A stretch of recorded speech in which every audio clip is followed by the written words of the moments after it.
Chapter 9, Road to Healing. The Lord is close to the brokenhearted and saves those who are crushed in spirit. Psalm 34:18. During the month of May, we engaged with a special organization called MRI, Missionary Resource International, for pastoral care and counseling at the direction of my licensed Christian counselor. We were assigned a team of 2, a man and a woman, that met with Chad and me on video calls. We really felt they heard us, validated us, prayed for us, and counseled us as best they could during the time we were communicating with the agency VP. We realized pastoral care was what we needed all along. They were there for us when we had no other support. We forwarded one of the VP's email responses to us, and they were also grieved and apologized for the way the agency was handling us. They seemed to know as if this was a common occurrence. In July, we attended Sunscape retreats for pastors and missionaries in another state. It was here we received wonderful pastoral care and prayer. It was here we learned there were unhealthy ministries and healthier ministries. I noticed they gave no claim to a completely healthy ministry. I remember sitting in one of the sessions struggling to hold back a torrent of emotion. I thought I would burst and start wailing in front of everyone. We were recommended a book on grief. The pastor also recommended we find another church body in which to heal, since our current church had retained strong ties to Patrick, Heidi, Jerry, Janet, and the agency. One evening at Sunscape, we shared a bit of our story with another pastor and his wife during free time, and this pastor said it sounded like gaslighting. This was the validation Chad needed to hear after months of trying to tell him we were in a toxic relationship. About this time, one of the national couples from Patrick and Heidi's church on the field reached out to us. They had just left the Asian church staff and were grieving as well. We reconnected and began conversing weekly, which was a comfort for both of us. We compared notes about our wounds and realized the incredibly deep state of this spiritually fallen ministry, still hidden today behind the facade of gospel-oriented speech. She also shared they had to get permission from Patrick and Heidi if they were able to spend any time with our family while we were on the field. Our whole situation was being carefully monitored and controlled by our leaders, and unfortunately, we had been left alone on the field much of the time. These conversations were continued confirmation and a comfort to me. More importantly, this relationship provided the companionship necessary for processing, healing, accountability, and recovery. We both wanted so badly to heal from the wounds inflicted by an unhealthy ministry, but didn't really know how or where to start. Fortunately, Chad and I were able to pass along a few nuggets we had learned through MRI and Sunscape retreats with this sweet couple. My Asian friend and I pulled out the Grief Recovery Handbook by John W. James and Russell Friedman and began the book study together. God did not leave us alone in our sorrow, but rather reconnected us for this very purpose. Recovery and healing seemed daunting. Reading and talking were a godsend for both of us. We were able to encourage one another and shepherd each other through the process of grief recovery while following through on the assignments. The first assignment was to make an overview of our lives and plot significant events on a timeline. After sharing and talking through our event timelines, we began approaching the chapter on forgiveness and closure letters. Forgiveness is a word that makes people cringe or pretend they didn't hear. In addition, praying for your enemies is a ridiculous task no one has time for either, right? I know I've had to wrestle through my own need to forgive, especially when it seemed others had placed upon my shoulders a looming mountain of pain and an ocean of grief I didn't ask for and never wanted. I admit it took me a while to obey. The holidays were a busy distraction. Other things won over my time and attention, so it was easy to avoid altogether. It wasn't until I suffered a horrible ankle sprain in early January and was laid up in bed that I knew it was time. Don't wait as long as I did, or you might suffer an ankle sprain as well in order to get you to sit still and do it. I was a captive audience. Regarding forgiveness, I've often wondered if God calls those in his kingdom of priests, Revelation 1:6 and 5:10, to intercede for the sins of others just as Christ did for us. When people heap abuse on others, slap on a label titled scapegoat, and send them outside of the camp to die, how are we to view the situation? I believe to bear iniquity is to absorb unmerited blame and punishment, taking it upon oneself and releasing the need to hold the other party responsible for the debt they owe. In light of Christ's similar predicament, I might come to the conclusion that to bear his image brings honor and glory to God. Yet it was the Lord's will to crush him and cause him to suffer. And though the Lord makes his life an offering for sin, he will see his offspring and prolong his days, and the will of the Lord will prosper in his hand. After he has suffered, he will see the light of life and be satisfied. By his knowledge, my righteous servant will justify many, and he will bear their iniquities. Isaiah 53:10 and 11. Taking it a step further, Jesus says, "But I tell you, love your enemies and pray for those who persecute you."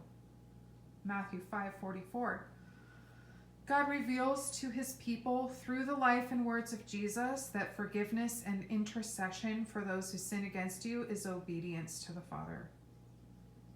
For he bore the sin of many and made intercession for the transgressors.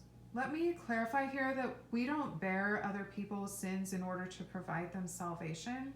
Only Christ alone can make that claim. But we are called to bear with each other and forgive one another. If any of you has a grievance against someone, forgive as the Lord forgave you. Colossians 3:13. Here's a few thoughts that have helped me in my own forgiveness process. Forgiveness is releasing the debt that must be immediately rectified and giving it to the Lord to handle. Forgiveness is releasing myself from the burdens I was never meant to carry. Forgiveness is blocking the devil's attempts to implant heart rot, anger, bitterness, and revenge. God will avenge, and he will repay in his timing. He is a God who is patient and compassionate, but he is also a God of justice and peace. One day, God will judge every word and deed, and no one gets off the hook. I have to be vigilant over my own heart to make sure it's clean first. I've got to trust his timing to settle the score in my life and in the lives of others. I want to free myself from the devil's schemes to taint and tarnish my beautiful heart. If I truly love the Lord, I must make the choice to obey his commands, including the command to forgive. I want to forgive so that God will forgive me. Matthew 6:14. Writing letters of forgiveness to Patrick and Heidi, Jerry and Janet, and everyone else involved, executive directors, Wilsons, Jacksons, Spencers, VP, head pastor, worship pastor, elders, etc., was very healing for me. Part of the grief recovery exercise was to read them out loud to your partner. This verbalization allowed me to speak words I wasn't allowed or able to speak prior. It was a sacred moment, offering forgiveness and releasing the debt to the Lord. It brought closure to these relationships and who I had hoped these people would be, say, and do. Then there was the issue of hating myself. I suspect this is something many who have suffered recurring rejection, emotional neglect, or any kind of abuse struggle with.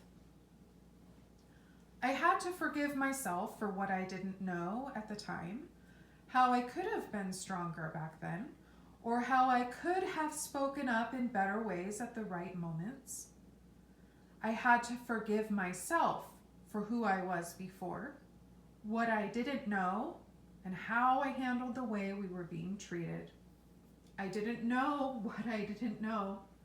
I needed God's perspective of who I was and what my value was, not how others defined me.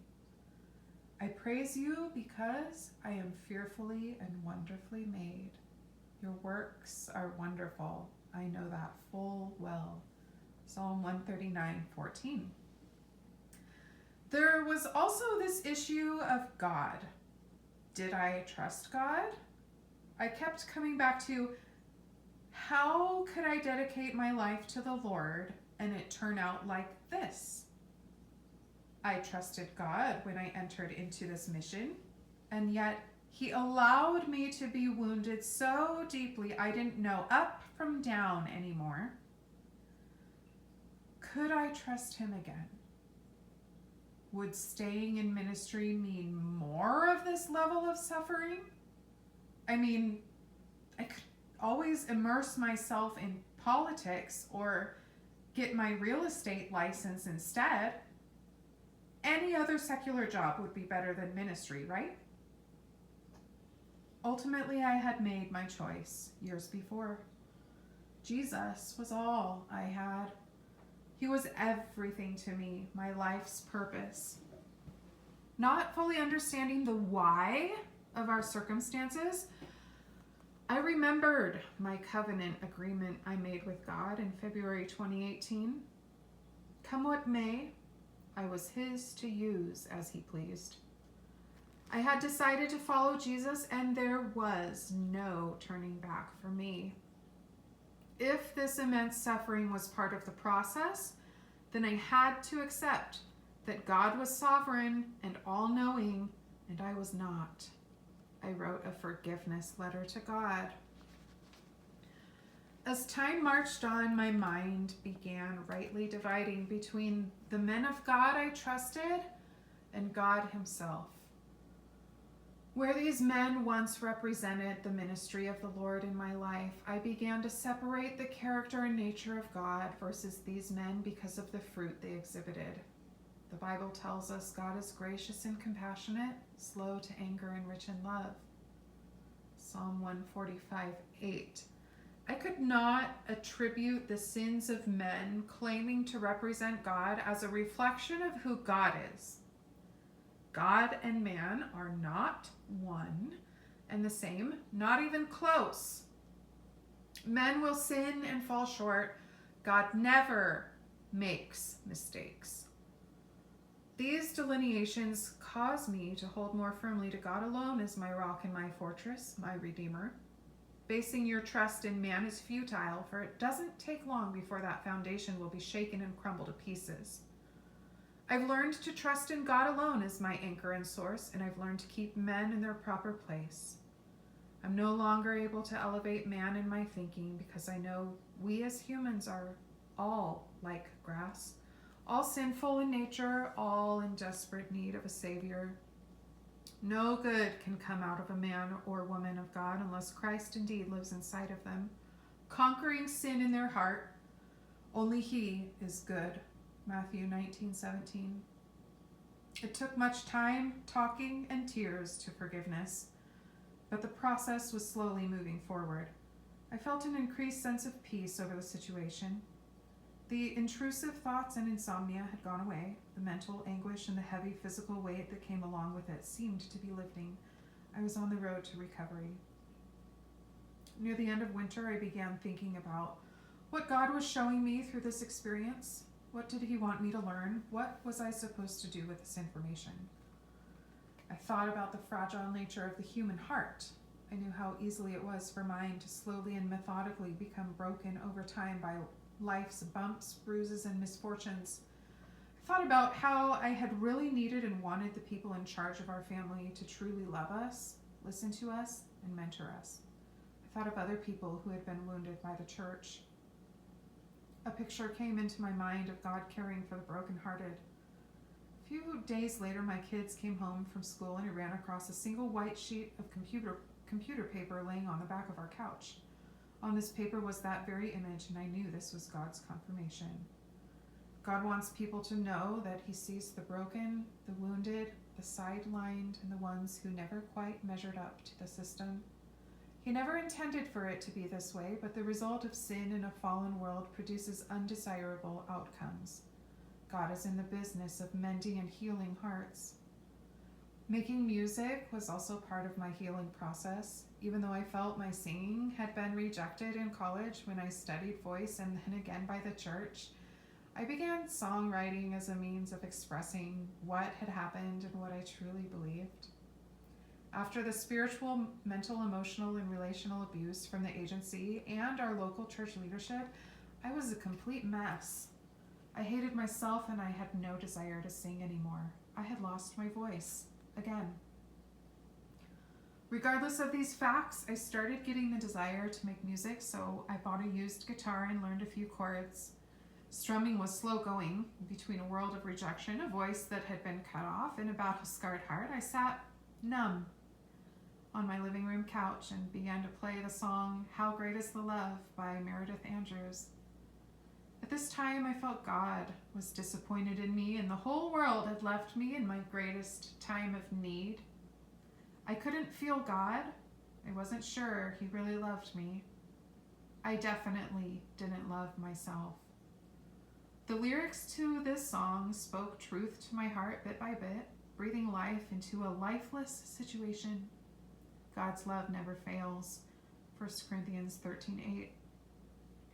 Weeks went by and I picked up a little speed on the guitar. By this time, I had also moved to the piano in the next room since it was my stronger instrument of the two. I desired to do more. I asked God to please help me with my music. Over the next weeks and months, he inspired lyrics and melodies, and songs slowly came together. This was an important piece to my healing process as I sung about the hurt and brokenness, all the while reinstating my faith and trust in God even through the disappointments of life. I would like to take a moment here to clarify something. While we are called to forgive the human person who caused offense, we are not called to overlook the devil's schemes to steal, kill, and destroy the seeds of faith in the hearts of men. Be on guard. Your enemy, the devil, prowls around like a roaring lion looking for someone to devour. 1 Peter 5:8. Oftentimes, he will do this through the sins and offenses of people we trust.